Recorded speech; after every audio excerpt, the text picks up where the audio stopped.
대부분의 사람들이 젊었을 때는 친구가 인생에서 중요한 부분을 차지했고 일을 하지 않을 때는 친구 만나는 시간이 대부분을 차지했을 정도로 친구의 존재가 중요했을 것입니다. 하지만 나이가 들면서 경제적인 문제로 혹은 가정이 생기면 가족을 챙기느라 친구를 만나기가 어렵고 서로 바쁘거나 한쪽만 바빠지기만 해도 자연스레 멀어지게 됩니다. 아무리 친했던 친구라도 연락하기 귀찮아지고 친구를 만난다 해도 대단히 즐거운 일이 있을 것 같지도 않아서 굳이 친구를 만나려고 하지 않는 분들도 많습니다. 어렸을 때 젊었을 때는 친했던 친구라도 중장년이 되고 나서부터는 만나면 뭔가 불편함, 어색함, 지루함이 느껴지는 상대일수록 급속하게 멀어지다가 자연스레 관계가 끊기게 되는 경우 또한 많습니다. 그러다 보면 내 주위에 점점 친구가 사라지고 가족들과 지내는 시간 혹은 혼자 있는 시간이 많아지게 됩니다. 하지만 이렇게 나이가 들수록 주변에 친구가 없어지는 것은 당연한 것입니다. 세월이 흐르면서 주변에 사람들이 없어져 가는 것이 자연의 이치인 것이죠. 이렇게 주변 친구가 없어진다고 해서 내가 문제가 있는 건가라고 생각하실 필요는 전혀 없습니다. 자연스러운 현상입니다. 그냥 순리대로 흘러가게 두는 것이 좋습니다. 이렇게 나이 들어갈수록 주변 지인들이 점점 사라지게 되는데 사실 이것은 친구가 사라지는 것이 아니고 친구가 별로 필요가 없어지는 것입니다. 가정이 있는 경우 배우자나 자식, 손주들이면 충분하다고 느끼거나 결국엔 혼자인 것에 능숙하게 되면 친구랑 만나기보다는 가족과의 시간 혹은 자기만의 시간을 즐기게 되는 것입니다. 어차피 친구를 만나면 주로 자식 자랑, 돈 얘기, 뒷담화와 같은 별로 듣고 싶지도 말하고 싶지도 않은 주제로 얘기를 하게 되는 경우가 많습니다. 이런 부정적이고 듣기 싫은 얘기만 하다가 나중에 친구와 헤어질 때 왠지 기분 나쁘고 시간을 낭비한 것 같은 느낌이 들게 되는 것입니다. 뿐만 아니라 욕심 많은 사람, 질투하는 사람, 잘난 척하는 사람이 주변 지인들 중 대부분일 것이고 배려해주고 존중해주는 친구는 많아야 한두 명 정도도 되지 않을 것입니다.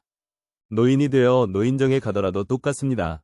늙어지면 인간은 점점 어른이 되는 게 아니라 정점을 찍고 나면 다시 애가 됩니다. 노인정에 가면 자랑과 싸움만 남는 게 현실입니다. 이런 이유들로 굳이 4시간 써가면서 친구를 만나느니 차라리 혼자 즐길 수 있는 무언가를 찾게 되는 것입니다. 이렇게 친구들과 멀리한다 해도 어차피 그 자리는 가족이 지켜줍니다.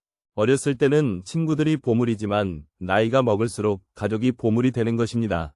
아무리 진정한 친구가 있다 해도 절대 친구가 가족만큼 여러분을 생각해주지는 않습니다. 친구로서의 역할이 있고 가족으로서의 역할이 있는 것입니다. 친구는 절대 가족이 아닙니다. 가정이 있음에도 친구들과의 의리를 생각해서 모임에 절대 빠지지 않고 참석하는 경우나 친구들과의 수량속을 자주 나가게 되면 나중에 후회하는 경우가 많습니다. 친구의 경조사에는 참석하되 평소에는 가족과 많은 시간을 보내는 것이 좋습니다. 이것은 모든 친구를 다 없애라는 말이 아닙니다. 늙어서도 친구가 필요할 때는 있을 수 있습니다. 1년에 한두 번이라도 모여서 술 한잔 기울일 수 있는 친구 한 명이 있는 것이 삶의 질이나 인간관계 면으로도 더욱 풍성한 삶을 살 수 있게 도와줍니다. 이런 친구는 한두 명 정도만 있어도 아주 충분합니다. 필요할 때만 연락하거나 자기 자랑만 늘어놓는 친구가 아닌 내 이야기를 잘 들어주고 공감해주는 친구라면 그 친구와 가끔 만나는 것은 아주 큰 도움이 됩니다. 만나면 불편하지 않고 마음이 편한 친구들과의 관계만 유지하는 것이 좋습니다. 듣기 싫은 말을 자꾸 하거나 만나면 왠지 모르게 불편한 친구들은 자연스레 멀리해야 합니다. 이렇게 점점 나와 맞지 않는 친구와는 멀어지는 연습을 차차 해나가는 것이 좋습니다. 그렇다면 왜 어렸을 때는 그렇게 친했던 친구가 나이가 들어갈수록 점점 멀어지게 될까요? 여기에는 3가지의 이유가 있습니다. 첫 번째는 가치관의 차이입니다. 친구와 얘기를 하다 보면 나와 맞지 않는 생각을 하는 것을 느낄 때가 종종 있을 것입니다. 특히나 나이가 들수록 오랜 세월 살면서 저마다의 가치관이 생기는데 유식한 사람이든 무식한 사람이든 가치관이 무척 뚜렷하게 형성되어 있습니다. 그런 가운데 모임이나 술자리에서 의견 충돌이 생기게 되고 그런 게 반복되어 가는 과정에서 그 친구가 조금씩 싫어지며 거리를 두게 되는 것입니다. 이렇게 가치관의 차이가 있어 거리를 두게 되는 친구들이 조금씩 늘어가면 결국엔 나와 뜻이 맞는 사람이 거의 없다는 것을 깨닫게 됩니다. 그러다 보니 점점 친구를 만나는 횟수가 줄어들게 되는 경우가 많습니다. 사람은 늙으면 성격 못 고친다, 늙으면 말이 많아진다라는 말이 있듯이 이미 오랜 세월 내재되어 온 서로의 가치관이 충돌하게 되고 상대가 자기의 주장을 너무 과하게 하게 되면 굳이 내 주장을 해봐야 싸움만 나기 때문에 억지로 친구의 말을 들어줘야 하는 상황이 생기게 됩니다. 이런 식의 만남을 반복해봐야 내 의견을 자제하느라 속만 답답할 뿐이기에 모임이나 만남에 별로 아쉬워지지 않는 그런 상태가 되는 것입니다. 즉 혼자가 편한 상태가 되는 것이죠. 사실 나이를 먹다 보면 친구로 지낸 기간보다 가치관이 잘 맞는지를 더 중요시하게 됩니다. 오래된 친구라고 그 기간 자체에 엄청난 의미를 부여하지 않고 친구 된 지 얼마 안 됐다고 가벼운 인간관계라고 생각하지 않는 것이 좋습니다. 이렇듯 알게 된 기간보다는 나와 가치관이 맞는 사람인지 갈등이 있어도 대화로 잘 풀어나갈 수 있는지 판단하는 것이 중요합니다. 이렇게 보면 나이 들어서 사귀는 사람이 오히려 더 잘 맞을 수도 있습니다. 현재의 환경에서 만난 사람이 비슷한 가치관을 가질 확률이 크기 때문입니다. 하지만 이렇게 오래 알던 친구의 가치관이 달라졌다고 해서 상대를 욕할 필요도 전혀 없습니다. 누구나 나이가 들어갈수록 자기만의 가치관이 생기기 마련이고 누가 맞다 틀리다를 말하는 것은 없는 것입니다. 그저 다른 것일 뿐이고 다르기 때문에 멀어지는 것 또한 자연스럽게 받아들여야 합니다. 멀어지는 인연에 두려워할 필요가 없습니다. 또한 성숙함의 정도에 따라 멀어질 수도 있습니다. 나는 이만큼 성장했는데 가끔 친구가 말하는 것을 들어보면 왜 이렇게 미성숙하게 행동할까라는 생각이 드는 경우가 있을 것입니다. 특히나 나이를 먹고도 다른 사람을 시샘하고시기 질투하면서 뒤에서 험담하는 것을 보면 상대가 취해 보일 수 있습니다. 또한 자기가 불행하다고 남까지 자기 수준으로 불행해지기를 바라는 모습들을 보면 나이값을 참 못한다는 생각이 들기도 합니다. 이런 사람과 관계를 끝맺음에는 망설임이 없어야 합니다. 친구와 멀어지는 두 번째 이유는 생활환경의 변화입니다. 세월이 흐른 만큼 각자가 사는 환경이 크게 달라집니다. 나이가 들어갈수록 자식이 있는 친구와 자식이 없는 친구, 성공한 친구와 가난한 친구, 수도권에 사는 친구와 지방에 사는 친구로 나뉘는 등 생활 환경이 점점 변화하게 됩니다. 결혼한 친구들은 결혼 생활에 대한 관심이 많을 테니 그와 관련한 얘기를 하고 싶은데 만약에 결혼하지 않은 친구를 만나게 되면 할 얘기가 줄어들고 오히려 아직 결혼을 못한 친구의 눈치를 보게 되는 경우가 있습니다. 또한 경제적으로 성공한 사람도 마찬가지로 가난한 친구를 만났을 때 괜히 상처가 되지 않을까 눈치를 보게 되고 서로가 가지고 있는 지식들도 다를 것이기 때문에 대화하기가 쉽지 않게 됩니다. 이렇듯 공통된 관심사가 달라지면 어렸을 때와는 다르게 대화할 거리가 많이 줄어들게 됩니다. 그리고 사는 곳이 서로 멀게 되면 자연스럽게 몸이 멀어지고 몸이 멀어지면 마음도 멀어지게 됩니다. 뿐만 아니라 만약 나는 이제 건강을 생각해 술을 끊고 등산이나 자전거 등 취미생활을 하는데 친구는 운동도 안 하고 술만 마시자고 하게 되면 자연스럽게 관계가 멀어지게 되는 것입니다. 이렇듯 가정의 유무, 경제적 차이, 사는 위치, 각자 가지고 있는 취미 등이 다르면 관계가 오래가지 않게 됩니다. 세상이 변하면 친구의 개념도 변하게 됩니다. 내가 좋아하는 것을 하면서 그곳에서 만난 사람들과 관심 있는 부분의 정보와 관심사를 나누며 하루하루를 보내는 일이 더욱 값진 것입니다. 이 모든 것은 자연스럽게 받아들이는 것이 좋습니다. 세 번째는 시간과 돈입니다. 일을 하고 아이들을 돌보고 내가 좋아하는 것들을 하면서 사는데도 시간이 빠듯합니다. 친구를 만나는 것이 더 좋다면 친구를 만나겠지만 대개 나이가 들수록 친구들과의 대화는 지루해지거나 언성이 높아지게 되는 경우가 많습니다. 그러니 나이가 들어갈수록 굳이 내 시간을 친구 만나는 것에 쓰지 않으려는 사람이 많아지는 것입니다. 나이가 들어가니 다른 사람에게 배려라는 이름으로 맞춰주면서 만나는 많은 모임들이 어느 날부터인가 그 피곤해지는 것을 느끼는 분들이 있을 것입니다. 이런 만남을 하나 둘 자르고 그 시간을 나를 위해 쓰는 것이 더 행복해지는 방법입니다. 돈의 경우에도 마찬가지입니다. 특히나 남성의 경우 친구와 만나면 보통 술을 마시게 되는데 여기에 들어가는 돈이 결코 작지 않습니다. 술 마시는 데 들어가는 비용을 온전히 나와 내 가족을 위해 쓰는 것이 더 좋다고 느껴지게 되는 것입니다. 나이가 들어갈수록 또한 삶이 무한하지 않다고 느끼기 때문에 나에게 주어진 돈과 시간을 잘 아껴서 사용하게 됩니다. 이 소중한 자원들을 별로 즐겁지 않은 친구들과의 만남을 위해 쓰려고 하지 않게 되는 것입니다. 이렇듯 친구와 멀어지는 이유는 다양하지만 이렇게 정리되는 관계는 자연의 순리이기 때문에 친구가 한 명도 없다 해도 전혀 기죽을 필요 없습니다. 오히려 이 시간을 내가 하고 싶었던 취미를 하는데 사용하고 혼자서도 잘 지내는 방법을 터득한다면 쓸데없는 인간관계에서 오는 스트레스로부터 멀어질 수 있습니다. 사실 친구에 대한 의견들은 분분합니다. 친구가 있어야 한다는 사람도 있고 필요 없다는 사람도 있지만 다 맞는 얘기입니다. 친구가 필요하고 필요 없고는 내가 어떻게 사느냐에 달려있는 것입니다. 혼자 노는 법을 터득하지 못한 사람들은 늘 외로움을 느껴 친구를 찾지만 혼자서도 잘 즐기는 방법을 터득한 사람은 친구나 가족이 없어도 씩씩하고 행복하게 하루하루를 잘 지냅니다. 이렇게 고독을 즐길 줄 모르는 사람은 되게 나를 위한 삶이 아닌 남을 위한 삶을 살았을 가능성이 높습니다. 하지만 인생은 그리 길지 않습니다. 이제는 나를 위한 삶을 살아야 합니다.